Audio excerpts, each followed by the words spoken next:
Hey guys, welcome to our channel study guide for you. So మనకు తెలిసిన విషయం already MBBS BDS కోసం all Indian round registration applications అయితే start అయిపోయినాయి. Last date వచ్చేసి 27th ఉండే.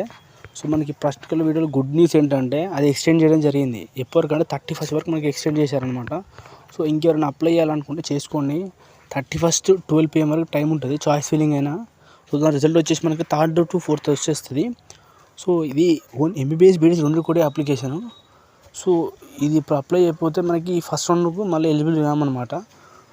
సో ఇంకోటి ఏంటంటే పేమెంట్ ఆప్షను మనకు ఓబీసీ వాళ్ళకి, ఎస్సీ వాళ్ళకి 5500 ఉంటుంది. సో 500 మాత్రం అప్లికేషన్ ఫీజు ఉంటుంది. ఇంకా 5000 మనకి రీఫండ్ అవుతుంది సీట్ రాకపోతే. సో దీని గురించి డీటెయిల్గా నేను పేమెంట్ గురించి మనం ఆల్రెడీ ఒక షార్ట్ చేసాం మన ఛానల్లో, చూసేయండి, షార్ట్ ఉంటుంది. సో ఇంకా ఎవరైతే బైపీసీ తీసుకున్నారో ఈ రీల్ అర్జెంట్ వాళ్ళు షేర్ చేసి ఇలాంటి జెన్యూన్ ఇన్ఫర్మేషన్ కోసం మన ఛానల్ సబ్స్క్రైబ్ చేసుకో. ఎందుకంటే మనకి ఇన్ఫర్మేషన్ ఈ కౌన్సిలింగ్ టైంలో ఇన్ఫర్మేషన్ చాలా అవసరం ఉంటుంది. సో ఇలాంటి మంచి ఇన్ఫర్మేషన్ కావాలంటే మన ఛానల్ సబ్స్క్రైబ్ చేసుకో, లైక్ చేయి, షేర్ చేయి. Thank you.